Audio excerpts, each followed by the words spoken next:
Alright, Shalom. First and foremost, I want to give all praise to Yahweh Bashem Yahushai, and double honors and blessings to the apostles and elder of Great Millstone, and salutation to Yaki teaching after the four corners and truth and sincerity.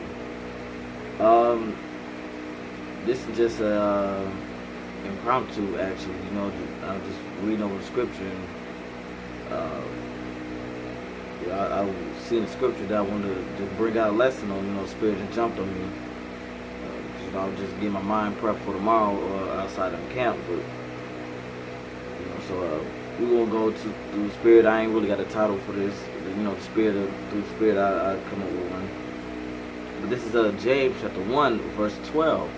It says, "Blessed is the man that endureth temptation, for when he is tried, he shall receive the crown of life." Right. It like the scripture says, like it just said, it's a blessed is the man that endureth the temptation. Meaning, any affliction that you go through, any temptation that you go through, man, and you overcome it, the Most High should bless you, man. All right, he'll bless you spiritually or physically, man. It says, "For when he is tried, he shall receive the crown of life." Right, and in the end, the crown of life is gonna be when we be in the kingdom. All right, because Yahweh Shai said he gonna put the crowns on our heads, man, and we endure all this hell that we're going through now up in here in America. It says, "Which the Lord hath promised to them that love him." See that? It says, verse 13, "Let no man say when he is tempted, I am tempted of the Most High. For the Most High cannot be tempted with evil, neither tempted he any man. But every man is tempted when he is drawn away of his own lust and enticed." Right? So your own lust is what tempts you, man. Whether it be through a woman, or car, or whatever your heart lusts for, man. It can cause you to go off and do some wicked, man. If those are your own, that's you being tempted by your own lust. It says, "Then when lust hath conceived, it bringeth forth sin." See that? For example, a woman, man. A woman may have a man, you know what I'm saying? She may look right in your eyes, and then you can't help but you want to go after her. That lust, once that lust conceived, meaning when you let that lust build up, and then you finally just gonna go over there and be wicked, do something wicked, and commit adultery. Okay. It says, "Then when lust have conceived, it bringeth forth sin," and that's a sin. It says, "And sin, when it is finished, bringeth forth death." Right. And adultery is a sin unto death. It says, "Do not err, my beloved brethren. Every good gift every perfect gift is from above and coming down from the Father of lights, whom is in no variableness, neither shadow of turning. Of his own will begat he us with the word of truth, that we should be a kind of first fruit of his creatures." Right. So the scripture speaking, what James is saying, and tell us, being in the truth, man, you gotta be, you don't err, man. Basically what I'm saying is, you gotta be perfect.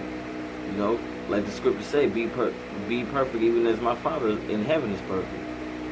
So when you dealing with lust like that, man, you gotta fight it.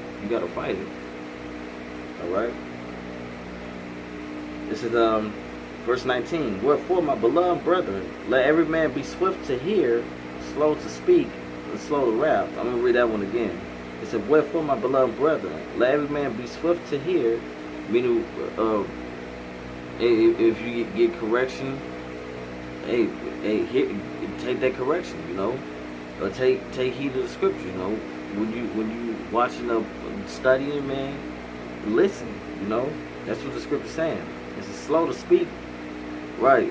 It says slow to speak, man. So don't be quick to say something back on account of something that's happening to you. It's a slow to wrath, right? Don't be quick to get angry, man. It's part of being humble, So I'm gonna read that one part again. It says, swift to hear, slow to speak, and slow to wrath. Even when you're out there on the highways and byways, prophesying it, and you going back and forth with somebody you edifying, you know, to edify them, you gotta hear what they saying, you know. And don't be so quick to get angry when a scoffer come out and do some shit, some scoffing ass shit, you know. It says, for the wrath of man worketh not the righteousness of the Most High. Right. So the wrath of man worketh not the righteousness of the Most High. Why? Because when you're on the highways and byways and a scoffer come up and do something, and then you go off and be carnal, that's not righteous. You know, you go be carnal and go beat the guy up. That's not a righteous thing with the Most High. You know, the Most High don't like you being carnal. The scriptures say being carnal is enmity with the Most High. All right, and then the scriptures say our weapons of warfare are not carnal. The scriptures, man, the scriptures is not carnal. This is what our weapon here. This is the spiritual ass whooping that Jake and that Esau, everybody get when we out there on the highways and byways. You know, that was pretty much it. So I hope y'all been edified. With that, say keep pushing and endure those temptations that's coming upon you, and constantly pray so we can be delivered the hell up out of here. And with that, I'm gonna say shalom.